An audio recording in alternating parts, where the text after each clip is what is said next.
Such sights to show you. Hell yeah.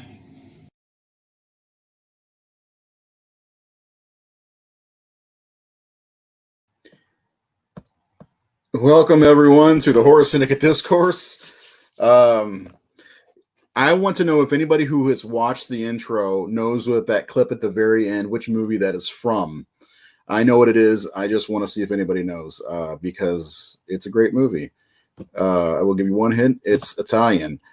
And here's my face again. It went away for a second. So welcome to the show. We are here talking about our final zombie movie of the month. We have, last couple of years, I believe, we've been focusing heavily on zombies in February. And what better way to end our February zombie month with one of the best Korean films that I've seen anyway, Train to Busan. It's a good one.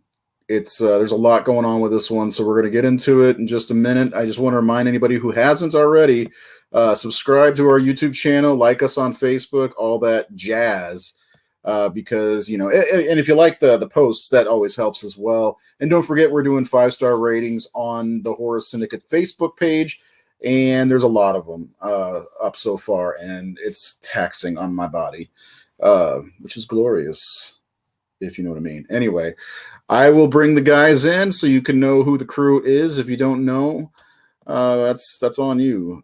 First up, we've got our old friend Jared Letourneau. Hi, buddy. Hey, buddy. How are you? Not bad. I see you're looking very well rested after all those posts you've been doing. Well, I don't know. I'm tired, man. I started writing a new comic last night and doing finger exercises. Finger exercise. Well, when I get into a groove, you know, writing, I don't want to stop. You know what I'm saying? So, anyway, good to see you, buddy. Good to see you. And we'll bring in Nathan Thomas Milliner. Nate, how are you doing today, buddy? Buddy? Good. That's a new slang for buddy. Buddy? Buddy.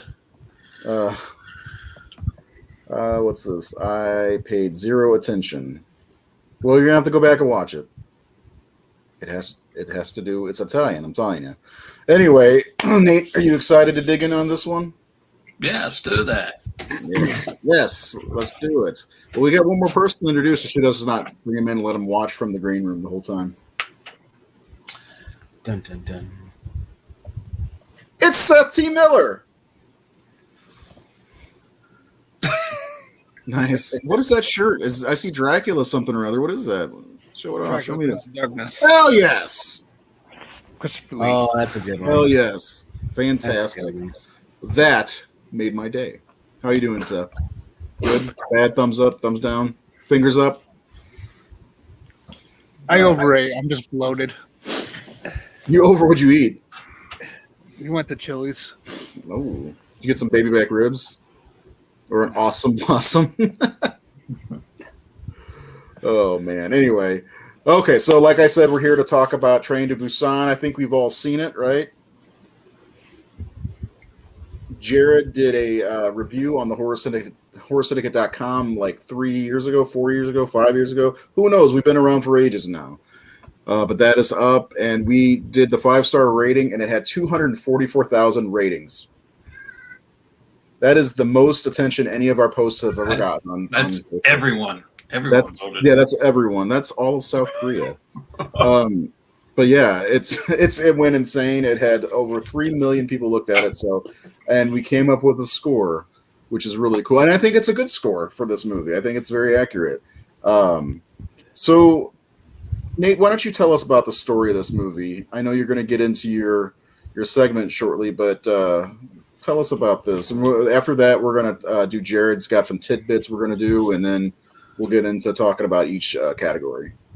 Well, the story is like most zombie stories.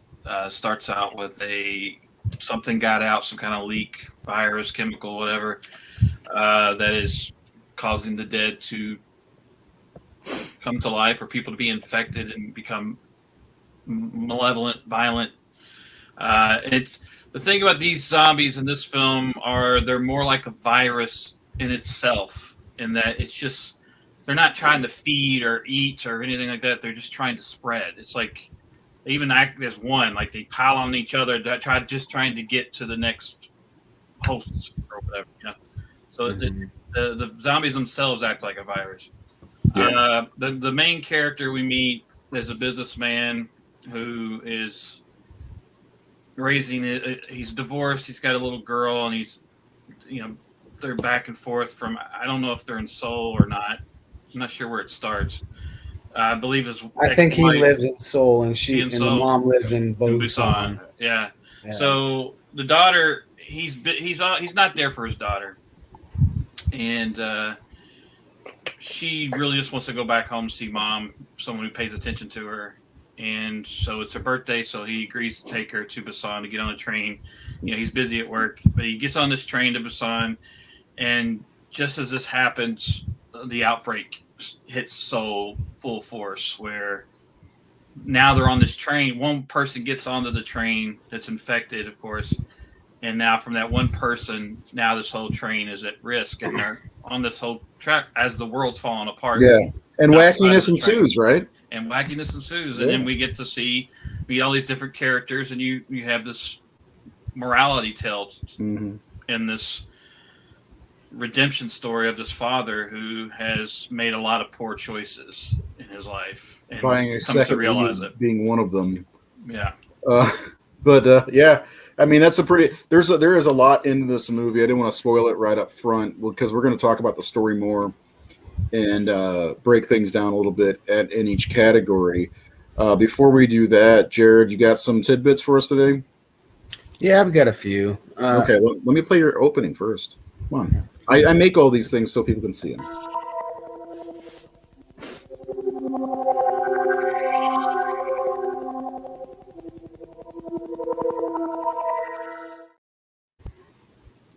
The funny thing about that picture is I like to sit like that all the time. Do you really? Legs out, arms crossed. In the Fulci stance. All right.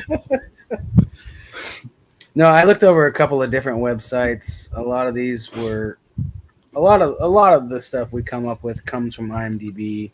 Sure. So I guess I'll start with how much the movie actually made. It made over $93 million worldwide, which is decent for a movie that only had like $8 million budget and was shot in less than 4 months, I think. Was it released theatrically here? I don't think it was released theatrically here. No, I think it was all pretty good then. Off shores. I could be wrong. Somebody can call me out on that bullshit, maybe. Train to Busan is also the 6th highest grossing film in South Korea. We got to point that part out.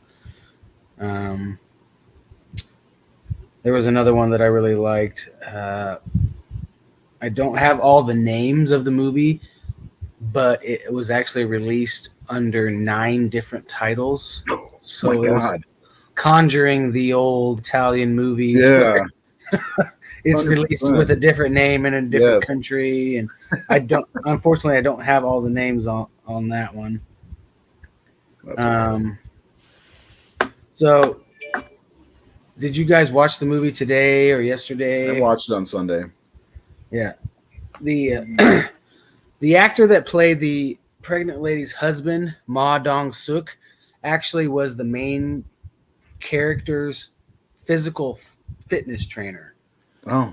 Because Gong Yoo is actually kind of an action film star in Korea already. He did an amazing film called The Suspect right around the same time. But he was he was his physical trainer, so that's kind of a fun fact. What was another one? This one is debatable. I watched it in the dubbed version, so I don't know how it came out across in the Korean language, but they say they only used the word zombie once in the entire movie. I read another website where they said it was twice or 3 times, but I watched the dub version and I only saw the word zombie used once. Usually they referred to them as monsters. There's a dub version? Yeah. I didn't know that. The Blu-ray version has a dub version. Do you have the Blu-ray? Yeah. I just watched the like a Which fool. Ow. I don't mind watching foreign films in their native language. I don't mind that. The only one I've had trouble with so far is Wreck, and we talked about that on that show. This one I had no problem with. It wasn't, like a handheld cam or whatever. Anyway. Well, Record's also, hard to, because it's so fast paced, and you're watching subtitles and watching what's going on. It was giving me a good headache the entire time. I can get that. I also feel it depends on the language. Like Spanish is very fast. Yeah, that's true. Yeah. It's really hard to watch a Spanish film in its original language because the dialogue, they just speak so. Yeah, it's really quick. Okay, so I did mention that it is one of the highest profitable films that was in Korea, but this is not the first movie about zombies on a train. I thought this was an interesting one because I've seen a zombies one about on a plane, but not on a train. Apparently, in 1972, Horror Express was made and tackled a similar subject, albeit less frenetically. That's what it said. Christopher Lee is in that one, and Peter Cushing. I have not seen that. I own it. I haven't seen it.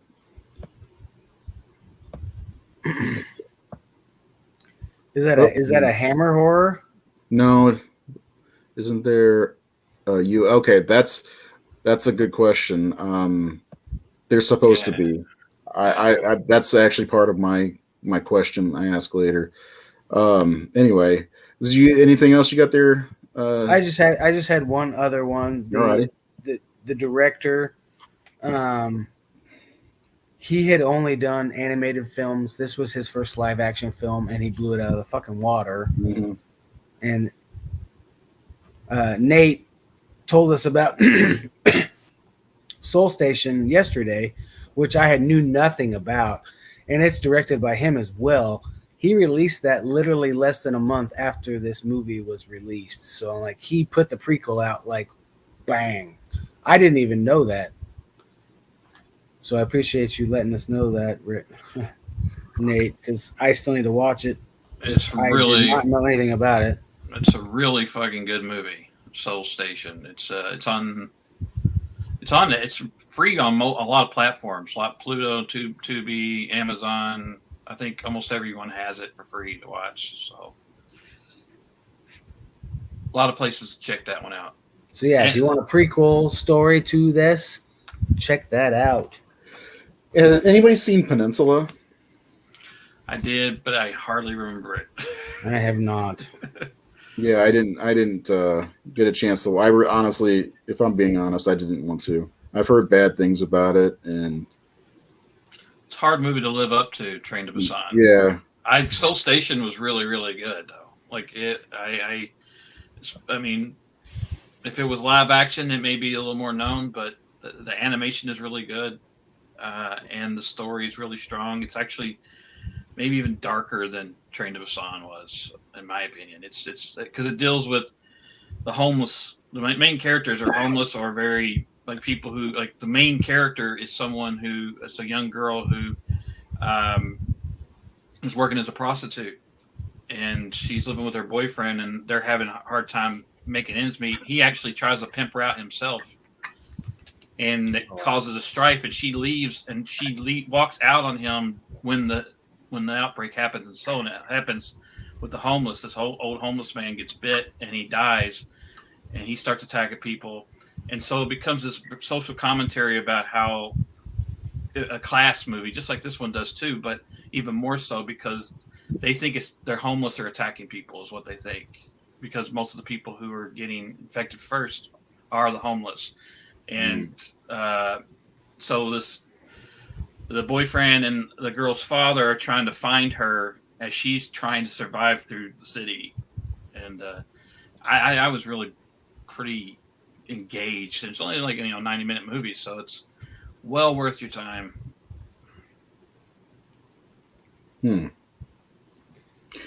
That's something I'll have to watch whenever I have a chance. Some images are missing, so I'm trying to deal with that real quick. So with that, do we want to, let's talk about, Nate talked about the story a little bit, but let's get into it a little bit deeper. And I want to hear from Seth a little bit. Whoop, there it is. Story. That's the strong point of this movie more than anything, I think, is the story. You think some zombie movies don't have much of a story. This one's got that and more. What are some of the things about this story that got to you, Seth? Well, mainly the character work. This movie, not a lot of movies actually get to me in a way, but this one there's multiple likable characters. I can't remember the names besides Suhan, but like the bigger guy there, he was my favorite character. And when that one thing happened to him, when I first watched this, I was like, "Fuck, no, really him?" Because he was such a great character. And then the father's a great character with a great arc. It starts off very self-centered, and he's even at odds with the tough guy, and then he changes a lot throughout. And then you have that asshole who's like Cooper and Rhodes times 1,000. He's the reason why the majority of the people die in this movie. Yeah. And it's got great character work. And like there's like that thing too where the audience knows more than some of the characters. So like there's that part like towards the end where the conductor sees the asshole running, and then he goes to get off to help him, and I'm just like, no, you don't want to help this guy. You don't want to help this guy, and he didn't know. He didn't know anything from before. Because he literally does this like 3 or 4 times, like he throws somebody to them. It's like, again, you fuck. Yeah. Immediately. It's like, what a piece of shit. Yeah, he was a good villain for that, though. I mean, he was pretty ruthless, and he didn't hesitate to make some sacrifices. For himself. Yeah. Fucking Dr. Cruz in Part 7 adjacent. Yeah. Bad News Cruz. Yeah. Yeah, I think you make some really good points there. There's not like,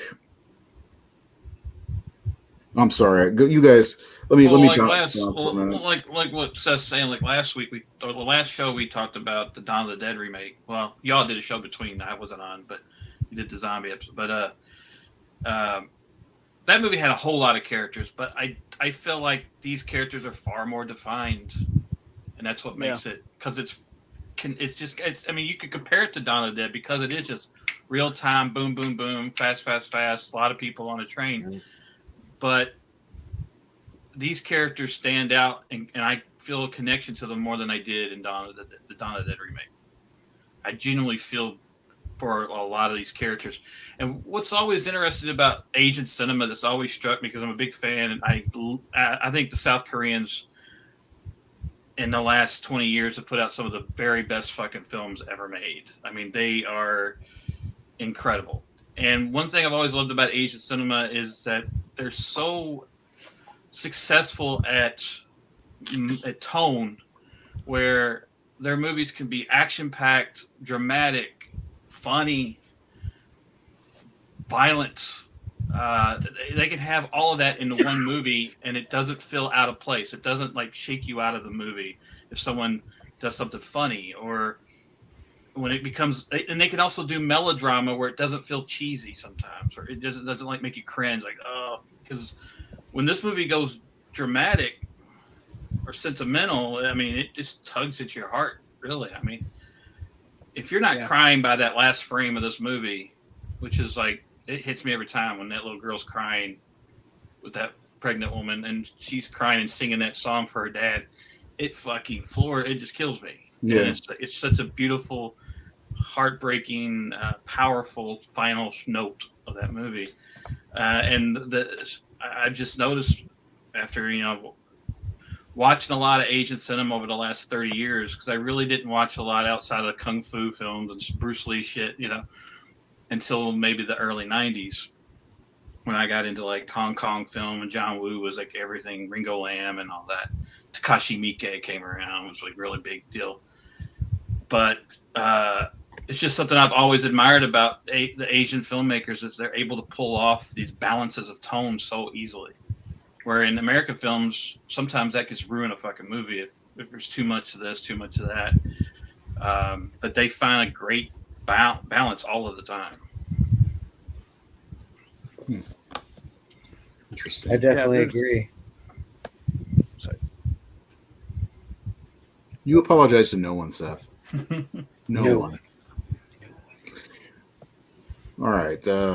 Let's move on to a couple of we already kind of touched on the cast a little bit, but we talked about these two in particular, and then the asshole, of course. But what about the girl? I don't know her name. I hate to say that because they barely say names in this movie in the first place, but the girl in this movie was really, really good for what she had to do. And you talk about touching scenes. Not only is that one scene you're talking about towards the end, which we will spoil shortly, but this is her right here. But like it's at the end, but going through the tunnel, that scene at the very end with the pregnant lady was really pretty powerful as well, because they were seconds away from being mowed down, and she did a good job being 10 years old. The little girl's phenomenal. I mean, really is. Like, a lot of people reject child actors, but I don't think she ever feels she's very natural, very real. Like, she doesn't do, and she's really there to be that moral reminder of the dad. And what's interesting about, we talked about the dad, her dad, and the businessman. They almost have the same name, and they mirror each other. They really are a lot alike. One of them is just more extreme, but they are a mirror image. Like, if his daughter wasn't on that train, he may have done the same shit that guy did. You think? I think he's not that far away from him. I think his motivation was to protect his daughter. Yeah. But if his daughter wasn't there, I don't think he would be as. I think he would be a little more selfish and a little more worried about himself than other people. Yeah, just as selfish as that guy was. He kind of started off that way, though. Like, when the outbreak first started happening, he closed the door on, the tough guy. Oh, yeah. He does the same thing. Yeah. And at the beginning of the movie, he's someone who is, he what he's doing as a job is fucking over other people. He's selling stuff that he to get out of his own problem or save his company's ass. So that's what's really cool about this main character is he is not a hero character. He is an extremely flawed and guilty person. And it's by the end of it, he does become selfless, and he's only thinking about. I mean, the whole time he's thinking about his daughter, but the fact that he hasn't been there for her, and in the beginning she doesn't want him. And I'll get into it in my scene because I know that my scene has a lot to do with all that. But I just found it was very interesting. I think those two characters, the businessman and the main character, are very far closer to each other than the big guy and the hero. Yeah, I guess. I mean, in a situation like that, that businessman did what probably a lot of people would do, every man for himself, and I could see the way the main character was, the way they framed him at the beginning of the movie, and forgetting his daughter's birthday, and got her the second Wii, which she turned that down. I'm confused by that. Well, it's But, like he doesn't know her. He's so Yeah. removed from his life, he doesn't realize he already got her that. Like she already has that kid. Because he's Yeah, like, so busy with his everyday life. Yeah, like you don't even know you bought your kid a Wii. He's got stacks on stacks on stacks, so he's got to worry about the stacks, not the kid. But anyway, yeah.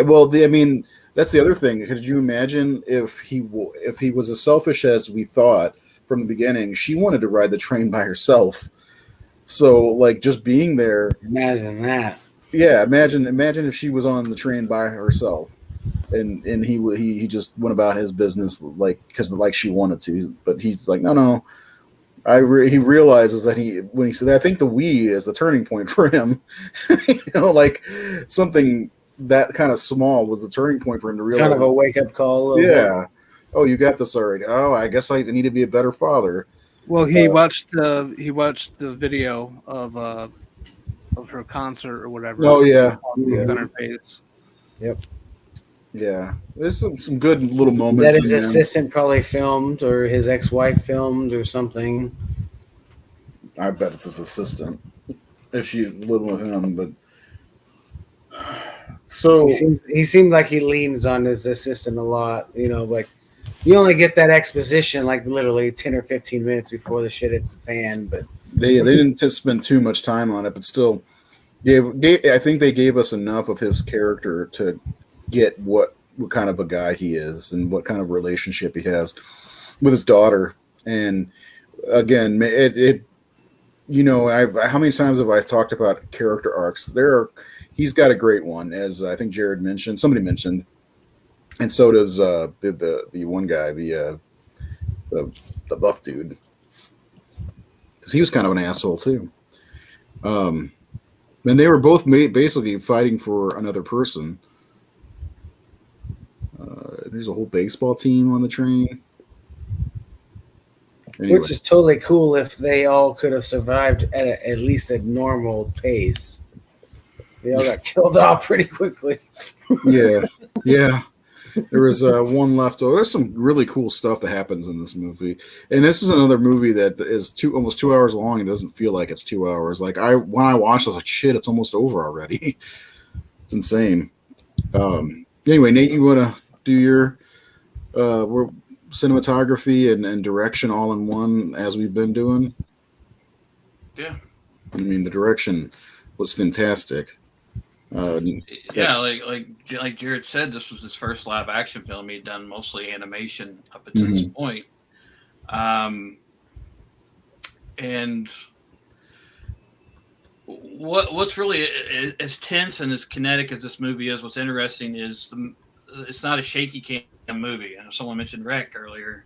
The camera a lot of times is locked down. It's on the tripod, and they're just doing panning because they're in a small, confined space. Yeah. Of course, the only way to shoot this film, you build the car, which they did, and then you have removable walls, removable windows. The top need to come off because there's shots that are above when they're crawling across the top deck and things like that. And then they had the screen playing the background of them passing or on the train. But I noticed there's no shaky cam and there's not a lot of fast cutting editing like Americans do a lot to get that excitement. It's just a lot of panning on a tripod, or they do handheld, but it's pretty smooth. It's not. And another cool thing they were able to do was like when someone's running down a lane aisle or whatnot, they were able to build a dolly, basically make the top deck of the train a dolly system. Basically had the camera strapped to this contraption with wheels so they could roll it down over above them, chasing people or running away from them, using that top compartment as the track, basically. But this is the scene I wanted to talk about was the scene where it's towards the end. The characters have been quarantined because they've just gone through hell, going through all those cars. The businessman causes 2 people to die, the older sister and our hero, or the large father-to-be character, Sang Hwa, I think is his name. And so it's in that scene that the dad kind of sees that he was this guy, and he leaves them and that's the part where he leaves that part of himself and comes in this. So he sees his daughter sitting there, and he leans down. And the thing is, at the beginning of the movie, the daughter wanted to go home to mom because she pays attention to her. Yeah. And so she wanted to leave dad in the beginning. At this point, she's saying, I thought I would never see you again. I don't want you to leave me. Don't leave me. She keeps saying, don't leave me. He reaches down, he touches her hand, takes her hand. He goes, it's your birthday. I'm going to take you home, see your mom. And it cuts to the bathroom. And he goes to the bathroom, and I don't know if you have the images, but I got him. I was going to stop you and say, let's break it down shot by shot. All right. So first,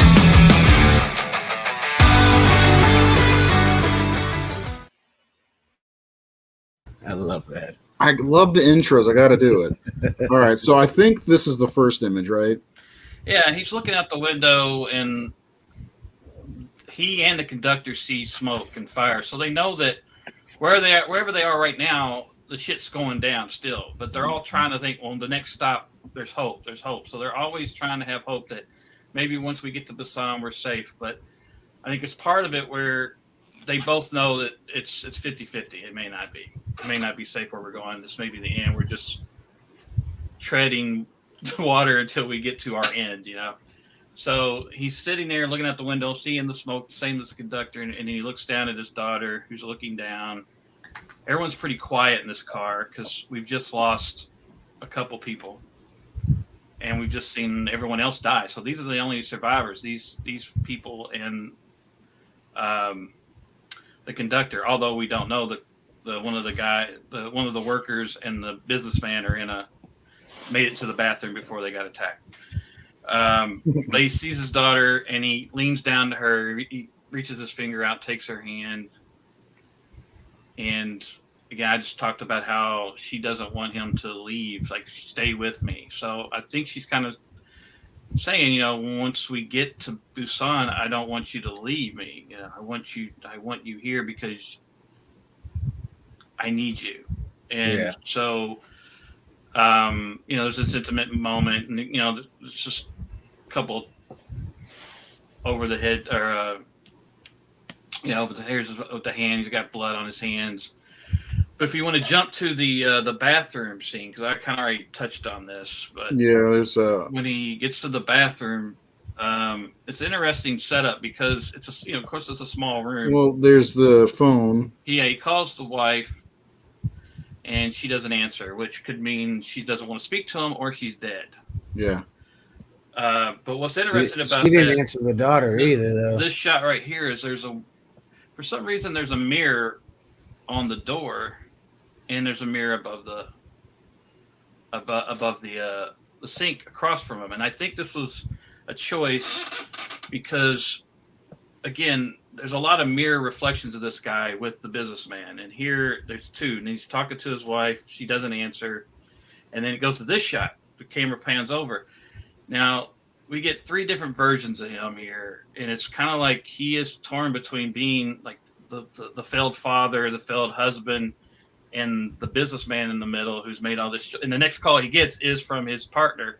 But I also think of this shot as, you know, he spent so much of his time in life not being with his daughter, being in a business situation like this. Like, you can almost look like it's his cubicle or his office. And there's all these different businessmen in a line in the office. But I think it's just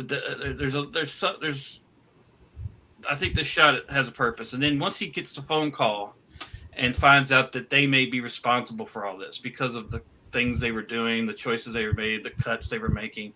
He looks over at himself, and then he tries to wipe the blood off his face, and he can't. He almost stumbles a bit, and then he goes to literally wash the blood off his hands, because he does have blood on his hands in many different metaphorical ways. Right. And the thing is, as he's trying to wash his hands, he doesn't do it. He can't physically do it. He stops because he accepts the responsibility. He doesn't fully wash his hands like someone trying to get blood off their hands. He kind of rubs, and then he stops and starts crying. So he accepts his responsibility of he's failed his wife, he's failed his daughter, he's failed mankind, because this could be a result of his negligence and his self-centeredness, and not doing things for other people or for the better of other people. And so it's after this scene that he does really step up to become a hero. Yeah. Not a hero, but someone who is not just thinking of himself, but trying to be a better man, the man he just saw die, who he kind of admired, the big, strong man. That's the man he wished he could be. And that's part of when he punches that guy, that businessman. It's I'm not going to be like you. I'm not like you. And then he moves on. So, and then he gets pulled out and off. That's why I want to talk about that thing. The interesting choices of washing the blood off my hands and the reflections and all that. I just think it's good filmmaking. You think about a movie that's shot in a train, the cinematography might not be great, but it's hard to keep it not looking the same, which is why you want to move things and do all that. And also, I wanted to talk about like shooting in confined spaces, especially a zombie movie. A lot of people got roughed up and hurt, little bruises and things in this movie, and it's inevitable. I've made a zombie movie, and I was in one. The first thing I ever did, I was an extra in a zombie movie, and people forget about what's going on around you, and people get hurt. And so that's something about zombie movies is you've got all these people, and you put them in that little confined space. It's a scary situation as a filmmaker, director, whatever. I mean, I'm sure they had tons of insurance on this, but a lot of people could get injured in that space in doing these things that happen in this movie. So it's an extremely impressive movie to take a movie, a zombie genre that usually isn't so claustrophobic, and to keep it as exciting and as large as it feels. Yeah. Well, I mean, getting out and going to some of the different stops that they get to go to kind of like adds to the movie a lot, because they start from near the back of the train and keep moving their way forward, and the way these zombies move, there's like no escape. Even though I do like, there's a couple of things that I like silence, and if they can't see them or hear them or whatever, then they don't come after them, which I really like. But I like that they go to each station and kind of see the different levels of devastation, I guess, in each station, which is kind of cool, and that helps this, to change things up from just being on the train the whole time, which I liked. My back is like. It also kind of reminds you of like an old video game where you're moving up at each different level. You have to do something different at each level to get farther in the game. Like. Mm-hmm. I'm talking about when they're trying to like actually make their way forward to the train. That whole sequence, yeah, totally felt like a video game. Like, okay, so we're gonna do this on this level. We're gonna do this on this level. Yeah, and if I was with the main guy, I would have grabbed more baseballs that fell out of the bag, because I could have used those to throw in the back of the bus. Yeah. Especially when we're in the tunnel, you throw a baseball back. Grab another one, you throw another baseball back. I don't know. That's the kind of stuff that I think about when I watch these kind of movies. Am I still here? Unfortunately, yes. Okay. Well, if that's how you feel about it. I love you. Yeah. My everything blinked out for a second. We had some wild weather over here, and power went out once, and anyway, the internet's been spotty since then. Anyway, so is there anything else we want to say about those two? Because the only thing left on our categories is the score, which I'm having trouble remembering it at all. And then I'd like to talk about some of the moments that we really liked in the movie. But I mean, can anybody speak on the score? No. It was good. I mean, it matched the frantic tone. Oh, can you hear me? Yeah, I can hear you now. I can hear you. Yeah, it's me. I think. Go ahead. Well, like Seth was saying, it matched the. Sorry, I got a delay. Go ahead, Jared. well, no, like I was just piggybacking what you were saying. It just they did a really good job of making the frantic scenes when they needed to happen. I'm not sure who did the soundtrack or anything like that, but I thought it fit very well for what was happening. I don't know why I'm blanking on the score for some reason. I think there's a lot going on in the movie, and I remember at the end, like when they're on that one last train car. I remember how the score was hitting then, but during the entire movie, like some of the key scenes that I remember, it seems like it's mostly quiet, if I remember correctly. Yeah, I think there is some quiet moments, but like the score in general it's not like one of those that sticks with you. It's there's a lot of movies that have just like a sort of like a basic score that helps highlight whatever's happening in the movie, and they do that with this with the the when the action's happening or during the dramatic moments, the music gets a little bit more dramatic. It's not like a memorable score or anything, but it's like it does the job for the movie of really kind of enhancing the intense and the emotional moments. Agreed. Yeah, that's cool. Nate, you have anything you want to mention about the score? Or are you in the same boat with me? Yeah, I don't remember much. I mean, I don't think there's a lot of score till like the big action sequences. In the end, of course. Yeah. Should we talk about the end? Like the last 10 minutes or so? Because I can throw this up and be like, hey, we can talk about whatever we want now. Because it's a 7-year-old movie at this point. Yeah. And it's been on streaming services. I can't remember where I watched it on a streaming service the other day, but I can't remember where. Was it Netflix? Is it on Netflix? I don't remember. Anyway. Maybe. Yeah.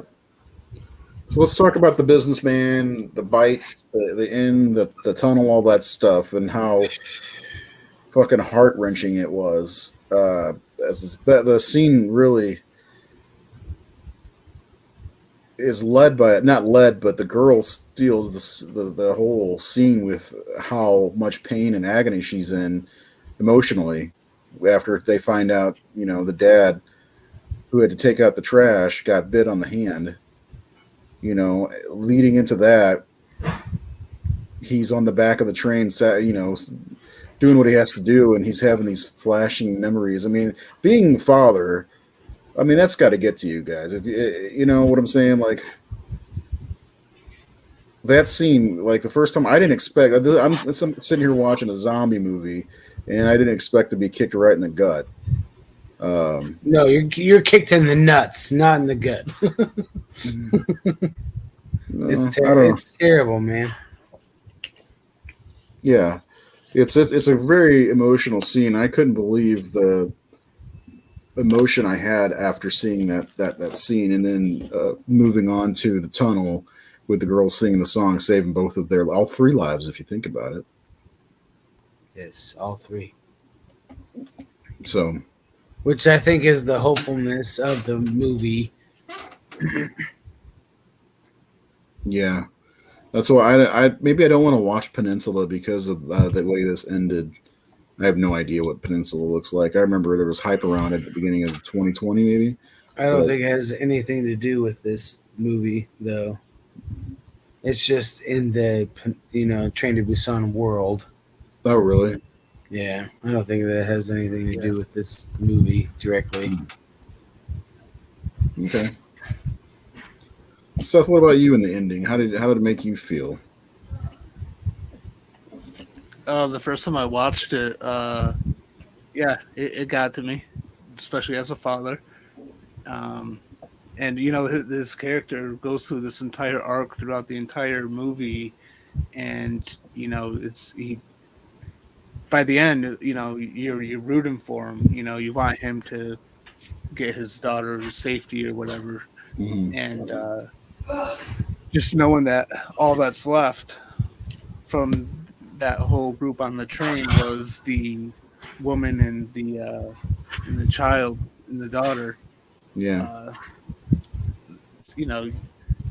I just can't imagine being in that situation. It's like, okay, I'm bitten and I'm gonna die now, but then not knowing, okay, well, what's happened to them from here, But yeah, I really like it's a good emotion.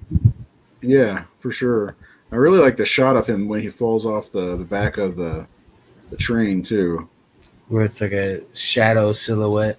Yeah, that's really, really nice. I mean, framed really nicely. The end of this movie, like, there's so much build up during this movie, so much action, so much, intense, so many intense moments, and then you get one of the most emotional moments, maybe in horror history. I mean, I'm sure there's other ones, but that one's got to be one of the most emotional moments in horror history.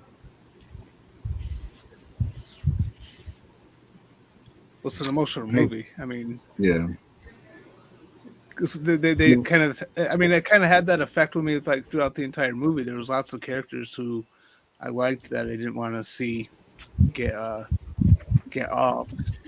I do have to say, because before I forget about it, like, I also love this scene where the old woman opens up the door.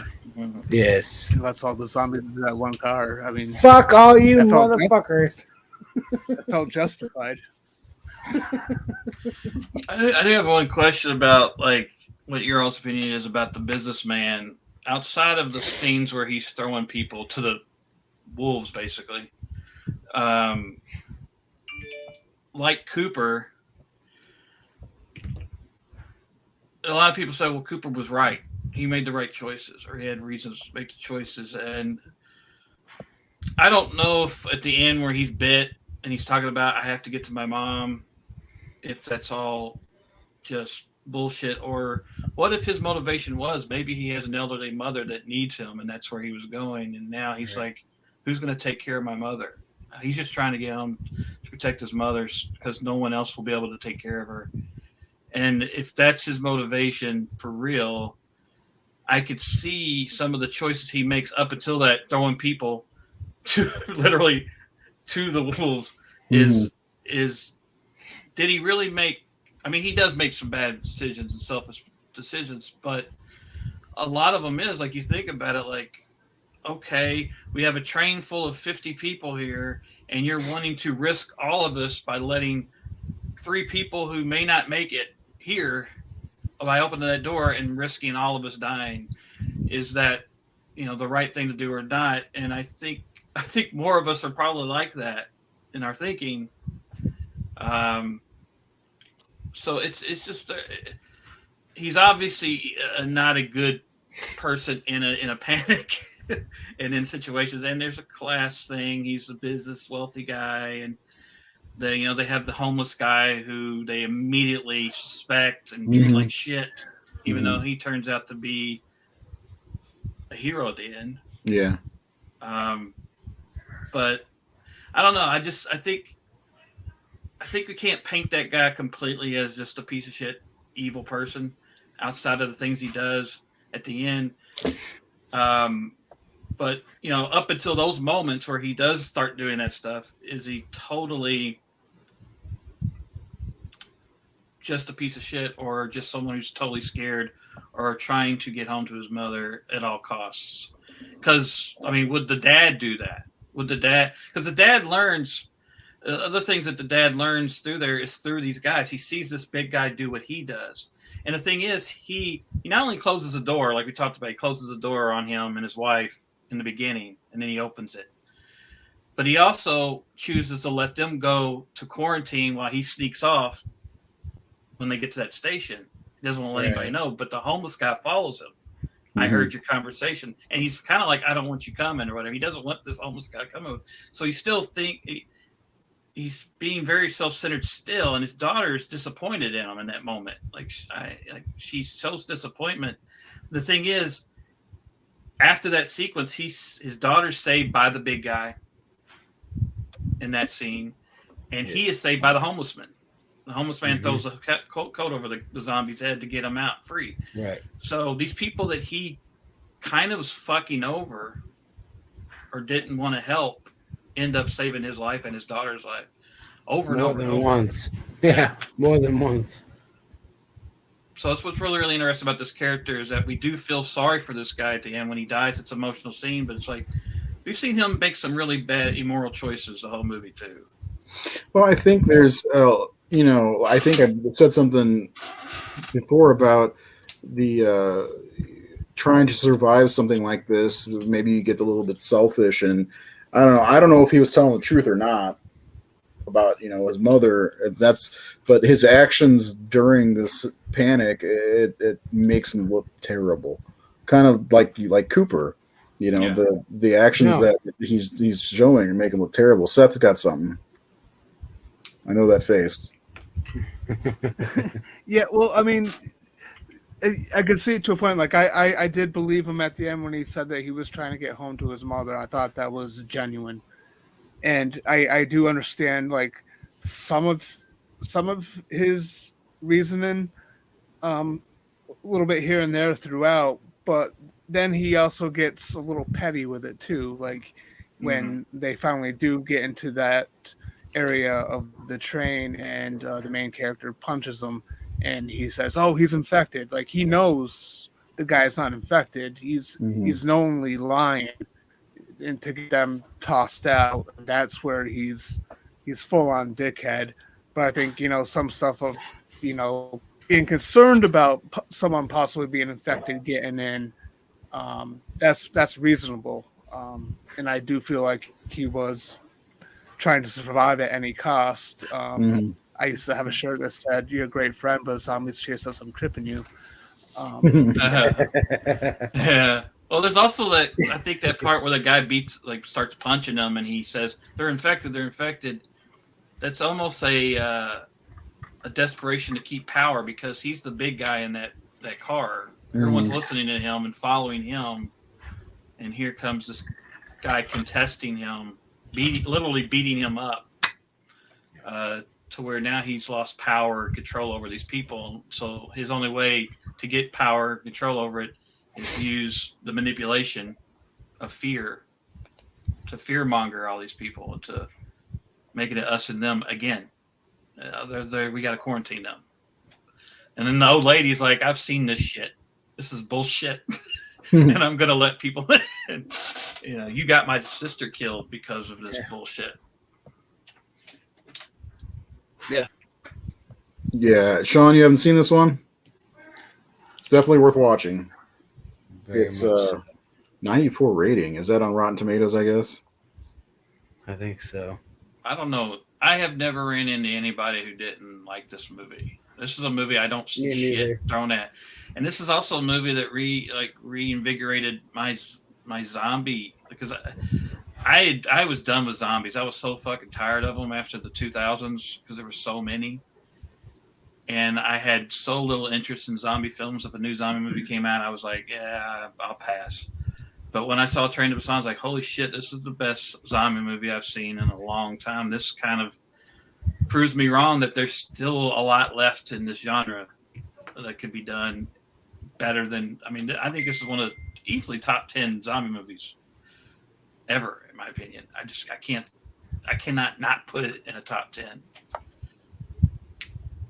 Yeah, I think I might agree with that actually. It's It might one be that in my like top 7. well, I was gonna say it's one Jared. Like I remember when this hit after you saw it, you just were talking about it, and I was like, I don't know if I could watch this movie.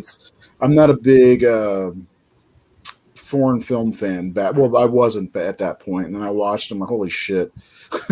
I mean, I think that was the genuine reaction was like, holy shit! At the end of the movie, not even just at the end, when the like, because one of the things I really like about this is how fast the infection takes hold, and kind of 28 days later, almost like, and the way that these actors move their body after they're infected, especially the first couple, it's like, oh god, that is freaky, like. That is some freaky shit. But yeah, man, I was impressed with this, and this, yeah, I won't.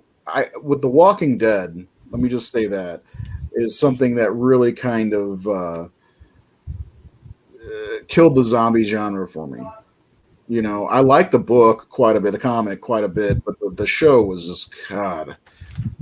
And this movie was something different than we're used to, and there was a lot to this one, not just in the emotional standpoint, but just overall, it was a good movie with good characters. Unfortunately, I guess a forgettable score, but I don't know. This is one of the. This is probably. I'd have to think about it because I can't remember. I would say the 2010's best zombie movie. I would think, right? I can't. I'm blanking on anything else. So. I'd even go as far as the best zombie movie of the 2000s. In the last 24 years? I'd go that far, yeah. Yeah, because like the only two that I can think of that to me I would contend with are 28 Days Later and Wreck, and really those aren't zombie movies. Mm.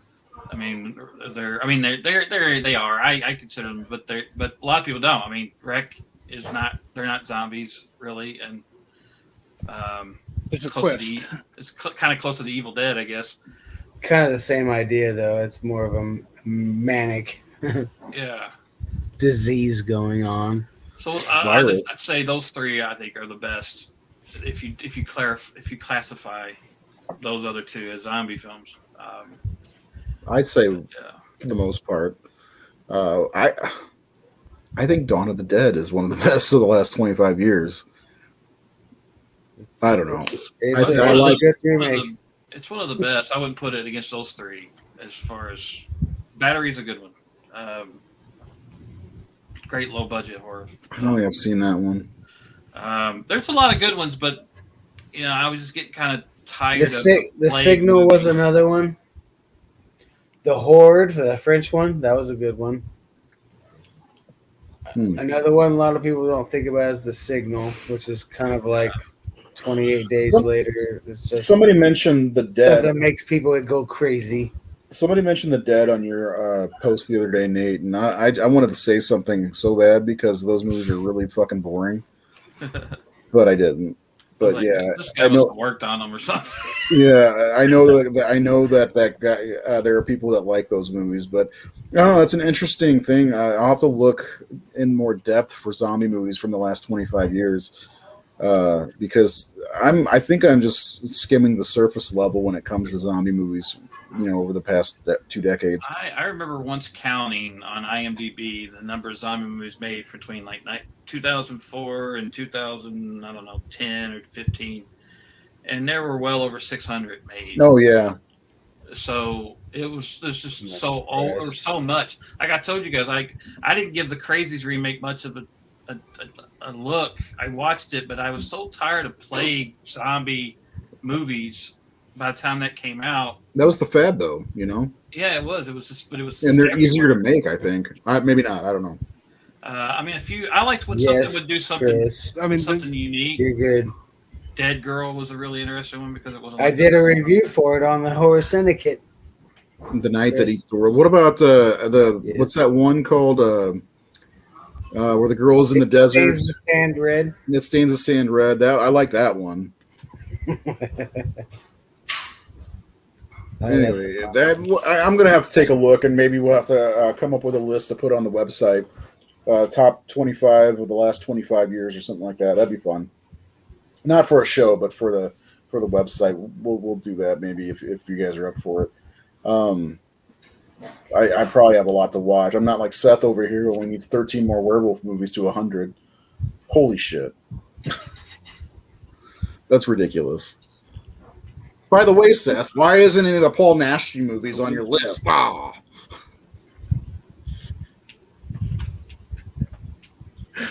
No, You got that guy. to yet.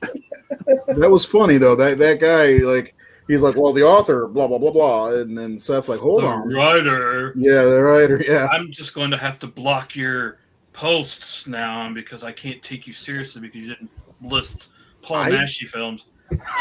I have never seen any of them, so I can't say anything. What did you get? Did you guys see The Girl with All the Gifts? I have not seen it yet. I did, yeah. The book How is is it? really good. Pretty good. Was it? I own it. The book I'm not is really saying good. I'm not saying there weren't any good ones. Yeah. What I'm saying is I was so burnt out that I had no interest. I No, see we a few all good were. ones. Yeah, I would see. You're a few not the good only ones, one. But Train to Busan fucking kicked me in the ass. Like, holy shit, this genre is not dead at all. Like this, No. there's still a lot of. They'll have some afterlife. It wasn't just a good zombie movie. It was one of the fucking best ever made, in my opinion. Yes. A lot of these ones we're throwing out are good. They're not. I'm not throwing them up there next to Night of the Living Dead and Dawn of the Dead and Return of the Living Dead and stuff like that. Night of the Living Dead's just okay though. No, I'm joking. Anyway, Seth left, so probably not. He might have lost the connection. He does not have his segment tonight. I only have one question, and it's an important one, so we'll do that real fast again. Oh, it burns!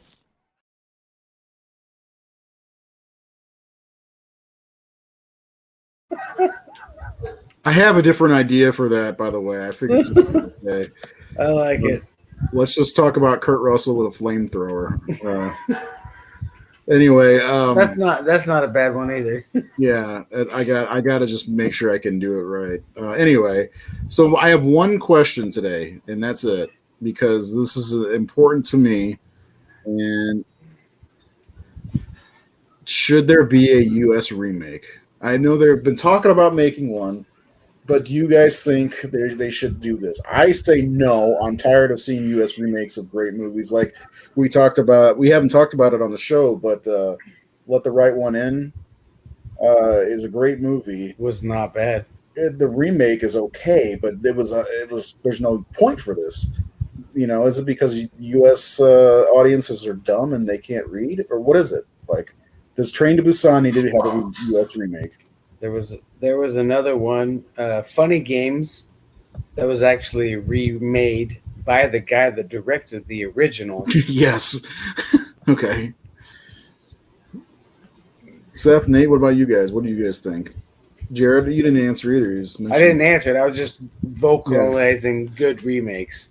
But no, I don't think this needs to be remade. It's already good enough the way it is. You can rent it or buy it, and it's dubbed if you don't want to look at subtitles. Yeah, I mean, It's literally one of the best zombie movies of all time, as it is. yeah, and according to 244,000 people, we've got a pretty good score for it. I don't know, Nate, what about you? Because I know you love Let the Right One In.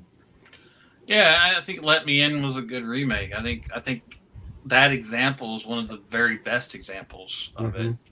But a lot of the remakes that have, like, they're forgettable. Like, I still haven't bothered to watch like the Martyrs remake or the Inside remake or No. It just feels like Do not. there are movies that have. I mean, they get remade because a lot of Americans won't watch foreign film. Mm-hmm. I mean, that's just the ugly truth of it. I don't know if that pertains to horror fans though. That's where horror fans are a little different. I think horror fans are far more up to checking out foreign cinema than the average film goer is, because we love the genre so much that we don't care if it's in French or German or Russian or Japanese or whatever. If it kicks ass, it kicks ass. Yeah. Even though most Italians are dubbed anyway, as a style choice in many ways. Watching an Italian horror movie in Italian feels almost like it's not like it feels right because of the dubbing. Feels part of the Italian films because they did so much stuff. Because they filmed, I mean, when those movies they filmed with actors all over the fucking world. They had American actors and German actors and Spanish actors and all that. So they dubbed it just because they just had such a diverse.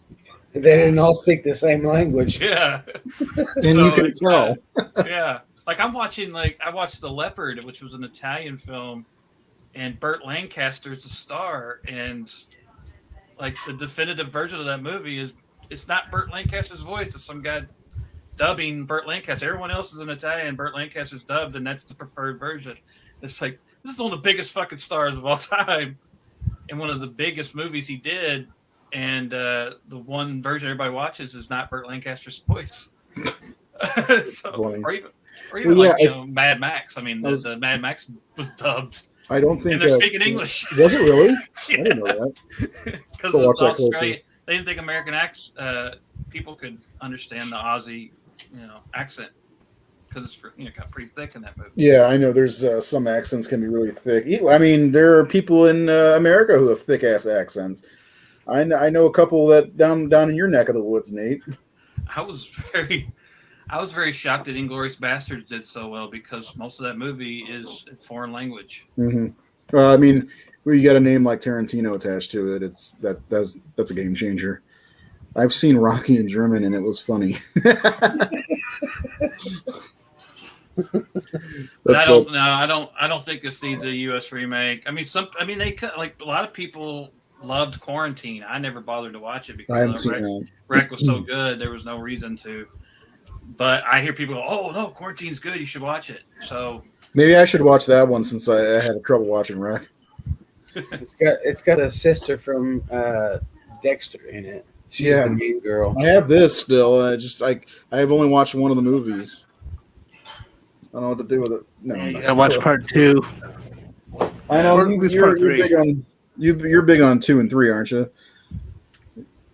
I'm waiting for the remake of 2 and 3 and 4, the American remake. Do you think they should do an American remake of 28 Days Later? Absolutely no. Seth, what about you? I want you to chime in on this one too.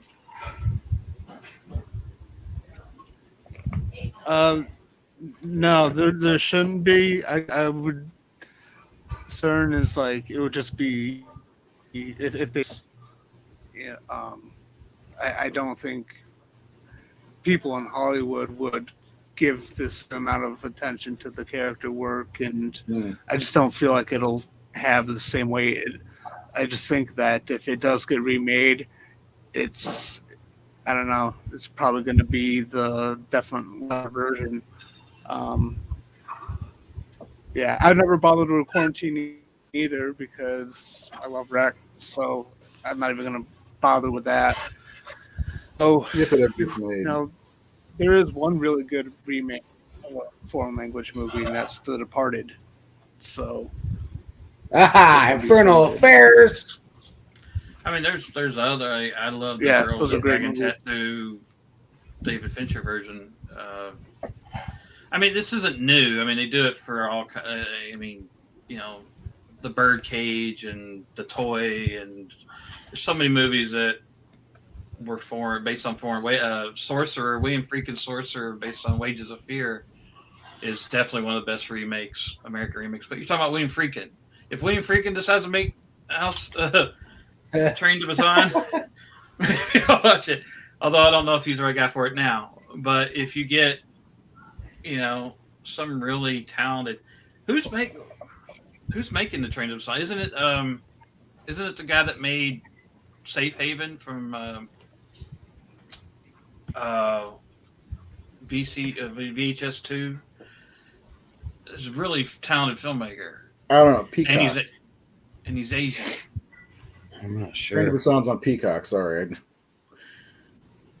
No, he was saying who is The guy set that's to do making the remake, I think, is U.S. remake. if he. It says that Timo. Yeah, Timo. Yeah, he's in talks to helm the film, while Gary Dauberman is going to adapt the screenplay. And James Wan's going to produce it. Oh, James. Gary Dauberman. Timo could do a good job with this. He's Yeah. a good fit. Yeah, Gary Dauberman. I mean, he's from Conjuring stuff, you know. So that's Yeah, I guess he's a Warner very Brothers. good writer. Yeah, It's the Twisted Pictures found. You know. it might be. It says the film's official title was revealed to be "The Last Train to New York," and it was going to come out April 21st of this year, but I guess it was pulled from the schedule because of Evil Dead Rise. So it's still. I don't know if it's been filmed or not. I don't know what's going on with it, but "The Last Train to New York" is what it's supposed to be called. And actually, some of the people behind it sound like it might be worth watching. Yeah, The Ring. Yeah, The Grudge. The Grudge was terrible. The American version, in my opinion. I didn't like The Grudge. Yeah. Teddy Black. So, just want to let everybody know tonight we are not having any of this. Evil dies tonight. But I wanted to show that anyway because I love it. Is there any? Let's do final thoughts on this Train to Busan. We've talked about. Oh, before I do that, like I said earlier, 244,000 people rated it on 5 stars, and it came out with a 90% rating. What do you guys think? Too low. Too low. I think it's like 98% or 96% on Rotten Tomatoes. Somebody said 94 earlier, but 90% is pretty good. It's hard to. Still pretty good after a random. Yeah, after a random poll like that, that's still very good. Yeah, I can't believe how many people. That was the hardest thing to calculate, by the way, because of the way Facebook is set up. But I think 90% is pretty good, considering some of the other zombie movies. And eventually, I'll do it. I'll shoot you guys the order of the other movies with Night of the Living Dead and all that stuff. But let's wrap this up with some final thoughts. I know we're getting short on time for old Nathan here. So why don't you start with your final thoughts, Nathan? You know you're in trouble when I start calling you Nathan. Well, I think we said everything. You know, it's one of the best. I think it's the best zombie film of the 2010s. Top 3 of the last. I don't know. It may be the best zombie movie since Dawn of the Dead. 78. 78 version. Yeah. Yeah. I mean, I'm a big fan of 28 Days Later and Wreck. But a lot of people don't consider those zombie films. They are. They all come from I Am Legend, in my opinion. Yeah. They're all zombie, blood, virus, infection movies, plague movies. But yeah, I think it's top 10 zombie film of all time in my book. South Korea. I'll just say that South Korea. If you're sleeping on South Korean film, you got to get on it, man. You got to see Man from Nowhere, Mother, Parasite, The Host. The Sadness, The Wailing. Sadness is okay. I would put that one up there. Bittersweet Life. I Saw the Devil, The Good, the Bad, and the Weird. The Burning, or not The Burning, just Burning. There's so many. And they're just. I mean, a lot of people. I think people started to catch on with Squid Game and Parasite winning the Oscar. Mm-hmm. So if you like Squid Game, definitely check out as much South Korean cinema as you can, because they're producing some of the very best cinema anywhere. And not just horror cinema. Yeah. Yeah, I probably wouldn't have seen another South Korean film if not for this movie, to be honest. That's my final thought. This turned me on to. Oh boy, how did I forget Park Chan Wook? Oh boy, Lady Vengeance. Yes. All that shit. He's got a new one out too this year or last year. The whole trilogy. Yeah. Garrett, final thoughts. My turn? Yes, sir. Well, yes. If I had to rank this, best movie wise when it comes to zombie subgenre, it's probably the best zombie movie period of the last 30 years. Is it my personal favorite? No. But overall, as being the most effective and like, obviously we all have our own opinions about things and that kind of stuff, but just everything coming into a head, this movie has all of it. It has the emotions, it has the action, it has the blood and guts. Like, it literally has everything you want in a horror movie. Yeah. But Yes. to piggyback what Nate was saying, like, it's not a horror movie, but The Man from Nowhere is probably in my top 20 of all time. I fucking love that movie. It's an amazing movie. Korean cinema is very underrated. There are so many good movies that They're starting to take over.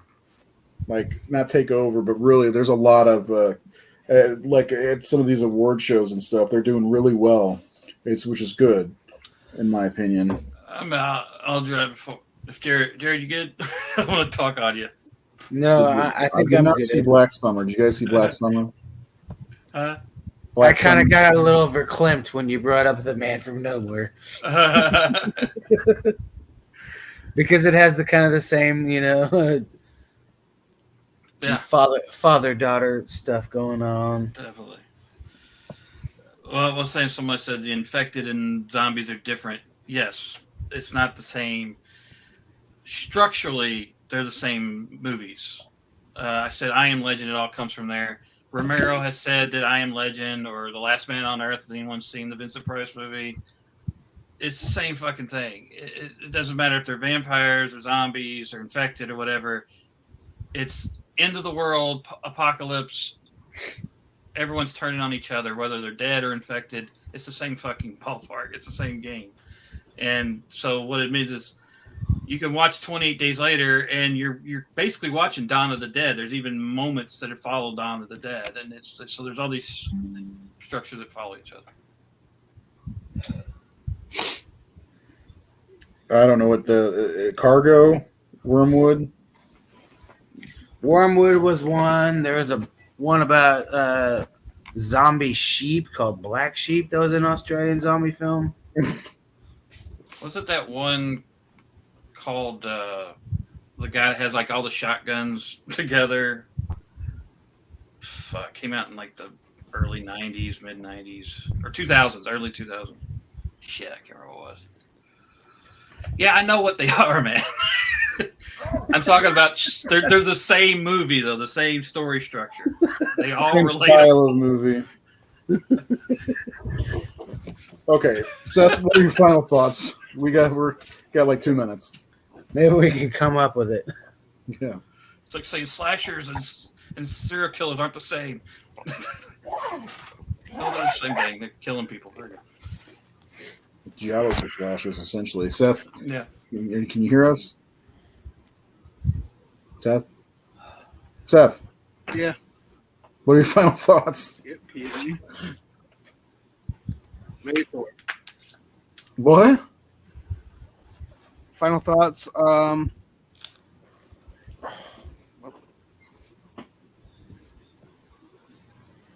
got a weird delay here. My final thoughts are, this is a really good instead of zombie or infected. Yeah, you got a weird delay going. I don't know, regardless if it's a zombie or infected or whatever, one of the best of the genre. I don't know. That's it. That's all I gotta say. Okay. All right, that's our show for the night. Next week we are coming back with a new show, new episode. Nate, are you out next week? I don't remember. Oh, he's gone. He's out. Well, we'll talk about that later. But coming soon, we will be talking about Drag Me to Hell. I don't remember if it's next week or not, but we'll see soon. So for the rest of the guys, have a great evening. Watch some horror movies, and sorry, they're all going to laugh at you.